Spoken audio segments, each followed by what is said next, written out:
जय हिंद। स्वागत है आपका इस वीडियो में। आज के हम इस वीडियो में पढ़ने वाले हैं अवतल दर्पण में 1/v प्लस 1/u बराबर 1/f को हम लोग सिद्ध करेंगे। और यह बहुत ही सरल और आसान भाषा में हम इसे सिद्ध करने वाले हैं। आप इस वीडियो के अंत तक बने रहिएगा, क्योंकि यह वीडियो बहुत ही इंपॉर्टेंट होने वाला है, क्योंकि यहां से प्रश्न आने की संभावनाएं बनी रहती है। चलिए, जैसा कि चित्र हम बना चुके हैं, इस चित्र के अनुसार m और m' एक अवतल दर्पण है। चलिए, इसको हम यहां पर नोट करते हैं। माना कि m तथा m' एक अवतल दर्पण है। AB इसमें आपतित किरण है और यह AB जो है वस्तु है। तो जैसा कि हम जानते हैं कि टोटल जो दूरी होता है, हम दर्पण के ध्रुव P से मापते हैं, तो जो PA हो जाएगा वह वस्तु दूरी होगा। तो लिखेंगे PA वस्तु दूरी बराबर, हम इसको दिखाएंगे U से, और यह हो जाएगा माइनस में, क्योंकि चिन्ह परिपाटी के अनुसार हमें आपतित किरण के विपरीत दिशा में आना पड़ रहा है, इसलिए इसका जो साइन होगा वह माइनस का होगा। और यहां से देखिए, जो PA' है, PA' यह प्रतिबिंब दूरी है। हम यहां से लिखेंगे PA' प्रतिबिंब दूरी बराबर यह होगा माइनस का भी,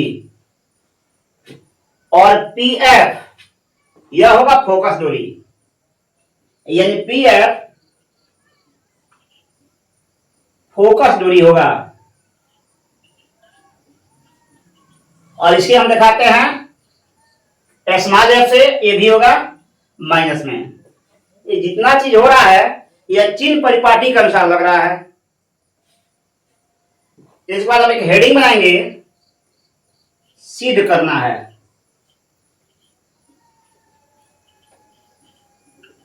क्या सिद्ध करना है? 1/v प्लस 1/u बराबर 1/f।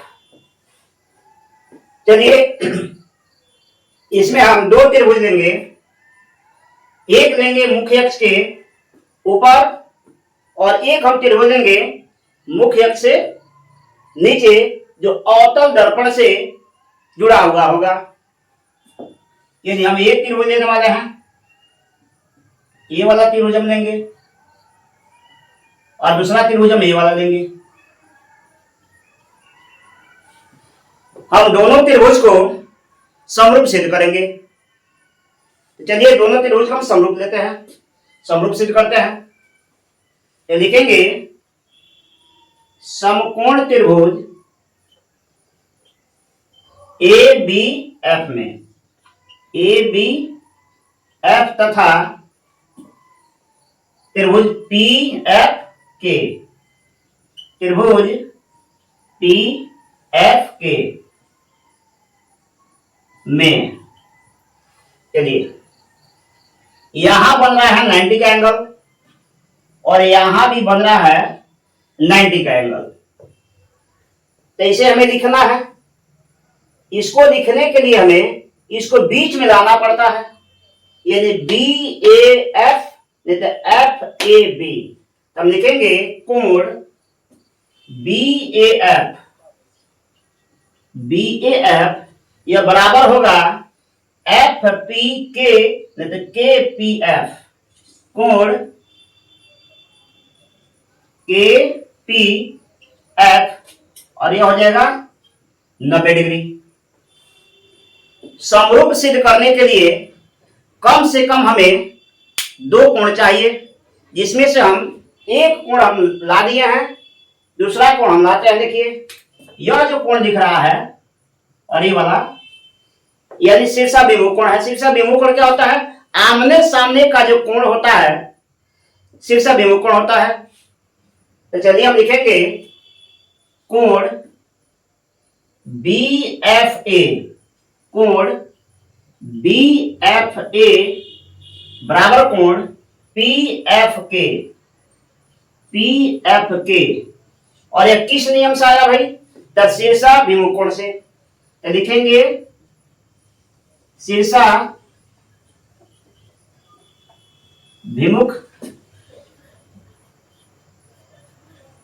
कोण से। तो जब हमें दो कोण मिल गया, दोनों कोण मिलने से यह त्रिभुज हो जाएगा समरूप। तो लिखेंगे त्रिभुज ए बी एफ, त्रिभुज ए बी एफ सर्वांग समरूप त्रिभुज पी एफ के, पी एफ के कहां से आया है? तो ए समरूपता से।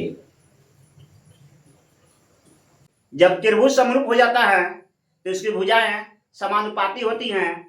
कैसे समानुपाती होती हैं आपको समझाते हैं। जैसे हाथ की तुलना हमको हाथ से करना है और पैर की तुलना पैर से करना है। मतलब समझिए, यदि लंब का तुलना हम लंब से करेंगे और आधार की तुलना आधार से करेंगे।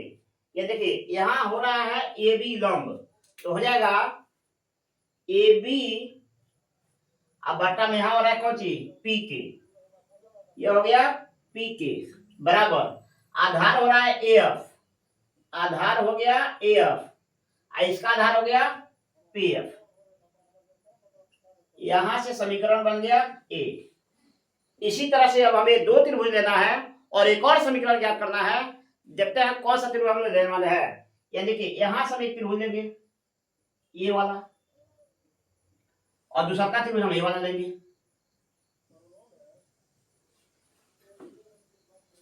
तो हम लेंगे त्रिभुज डी पी एफ, लिखेंगे त्रिभुज डी पी एफ तथा त्रिभुज ए dash B dash F, A dash B dash F में। अब याद देखिए यहां होगा 90 और यहां भी होगा 90। तो लिखेंगे डी पी एफ, कोण डी पी एफ बराबर होगा बी डैश ए डैश एफ, कोण बी डैश ए डैश एफ। ये हो जाएगा 90। और यह जो कोण दिख रहा है ये होगा शीर्षाभिमुख कोण से।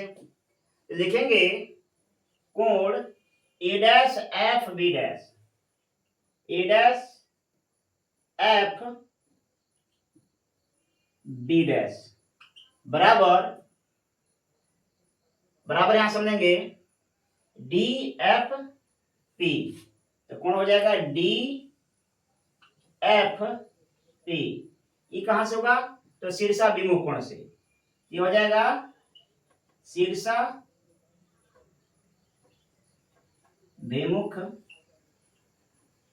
कोण कोण से। तो जब दो कोण त्रिभुज में बराबर हो जाते हैं तो त्रिभुज समरूप हो जाता है। तो लिखेंगे त्रिभुज डी पी एफ, त्रिभुज डी पी एफ समरूप त्रिभुज ए dash B dash F, A dash B dash F. कहां से? तो ए से। चलिए फिर वही त्रिभुज समरूप तो उसकी भुजाएं समानुपाती होती हैं। तो लिखेंगे डीपी, लिखेंगे डीपी बटा में ए डैश बी डैश, ए डैश बी डैश। यह होगा बराबर किसके? पी एफ बटा ए dash F, A dash F. अब ध्यान से यहां से समझिएगा, यानी ए बी, ये ए बी जो है डीपी के बराबर होगा, और यानी ए डैश बी डैश पीके के बराबर होगा। तो हम ए बी के बदले हम यहाँ पर डीपी लिखेंगे, या फिर डीपी के बदले हम ए बी लिख सकते हैं। तो डीपी को चेंज कर रहे हैं हम ए बी में, तो यहाँ पर लिखेंगे हम ए बी और बटा यानी ए डैश बी डैश जो है इसको बदल देंगे हम पीके में, इसको बदल देंगे हम पीके, और यहां से हमें पी एफ बटा ए डैश एफ मिल जाएगा, और यहां से समीकरण बन जाएगा दूसरा। हम यहां दिखा भी सकते हैं कि यानी ए बी के बराबर जो है, ए बी के बराबर जो है डीपी है, और पीके के बराबर जो है यानी पीके के बराबर जो ए डैश बी डैश है, ए डैश बी डैश है। ऐसा क्यों? क्योंकि जब समांतर रेखा होता है, जैसे देखिए समांतर रेखा हो गया, इसमें कितना भी हम लाइन खींचेंगे सब आपस में बराबर होगा, उसी नियम से हो गया। चलिए अब ध्यान से देखा जाए, समीकरण 1 और समीकरण 2 का एक जो पक्ष है, यहां से देखिए एक जो पक्ष है बराबर है, और जब एक पक्ष बराबर हो जाता है तो दूसरा का पक्ष बराबर ऑटोमेटिक हो जाता है। ताकि हम उसी रूल का यूज करने वाले हैं। तो हम यहाँ पर लिखेंगे ए एफ बटा पी एफ बराबर पी एफ बटा ए डैश एफ। इसको चलिए इसके बाद हम इसे आगे लेकर बढ़ते हैं। तो यहाँ देखिए ए एफ जो है ये रहा ए एफ, तो ए एफ को हमें चेंज करना पड़ेगा, यानी A P minus P F. Yes देखिए, तो ए एफ को हम क्या लिखेंगे, this is implied at A P minus P F, अब बटा में हो गया पी एफ बराबर मिला में क्या भाई पी एफ बटा, और यानी कि ए डैश एफ, तो ए डैश एफ भी चेंज होगा A dash P minus P F, A dash P minus हो गया पी एफ। चलिए ऐसा हम क्यों किए भाई, क्योंकि ए एफ का वैल्यू नहीं मिल रहा है, इसलिए हमें ए पी में से पी एफ घटाना पड़ा। देखिए ये हो गया ए और ये हो गया पी, और यहाँ पे क्या है एफ है। तो जो ए पी हो रहा है यह हो रहा है वस्तु दूरी, पी एफ हो रहा है फोकस दूरी, लेकिन ए एफ का वैल्यू नहीं मिल रहा है, इसलिए मजबूरी हमें क्या करना पड़ा, घटाना पड़ा। चलिए अब इसके बाद हम क्या करते हैं, चिन्ह परिपाटी के अनुसार इसका मान हम रखते हैं, यानी ए पी हो गया वस्तु दूरी, और ये होता है यू, होता है चिन्ह माइनस का, तो अब यहाँ पे जाएगा माइनस का यू, और इसका हो जाएगा माइनस माइनस प्लस का हो जाएगा एफ, और यहाँ भी हो जाएगा माइनस का एफ बराबर या माइनस का एफ। ए डैश पी यह होता है प्रतिबिंब दूरी, इसके लिखते हैं माइनस का बी माइनस, ये हो गया पी एफ, ये भी होगा माइनस में, ई माइनस और ई वाला माइनस क्या हो जाएगा प्लस हो जाएगा, और सिंपल हम गुणा कर लेते हैं। देखिए माइनस का यू अब प्लस का एफ, माइनस का भी प्लस का एफ बराबर माइनस माइनस प्लस, और एफ का गुणा हो जाएगा तो एफ स्क्वायर हो जाएगा। चलिए अब इसे गुणा करते हैं, माइनस माइनस हो जाएगा प्लस, यू और भी में तो हो जाएगा यू भी, यह माइनस इस प्लस को क्या बना देगा माइनस, तो हो जाएगा माइनस यू एफ। अब इसे गुणा कराएंगे तो प्लस माइनस हो जाएगा माइनस, हो जाएगा भी एफ, यह हो जाएगा प्लस का एफ स्क्वायर बराबर एफ स्क्वायर। चलिए एफ वाला जितना है सबको भेजते हैं एफ के तरफ, तब पुनः लिखेंगे this is implied at U भी बराबर, यह पहले से है एफ स्क्वायर, यह गया तो हो गया माइनस का एफ स्क्वायर, यह गया माइनस से तब बन गया प्लस का वी एफ, ये भी गया माइनस से तब बन गया प्लस का यू एफ। अब देखिए यहां से हो गया कट गया भाई, और क्या वैल्यू मिल गया यू, आइए हम लिखते हैं इसको, यहां बच गया यू भी बराबर, यहां बच गया वी एफ, यह हो गया वी एफ, यहां से हो गया वी एफ, अब प्लस का हो गया यू एफ। तो थोड़ा सा जगह खाली करते हैं।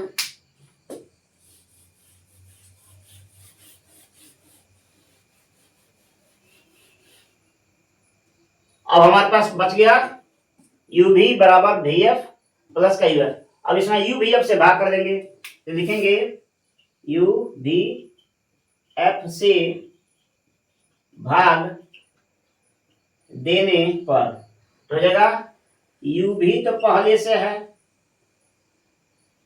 भाग देना है यू भी एफ बराबर हो गया भाई वी एफ, वी एफ भाग देना है यू वी एफ प्लस हो गया यू एफ, भाग देना है यू वी एफ।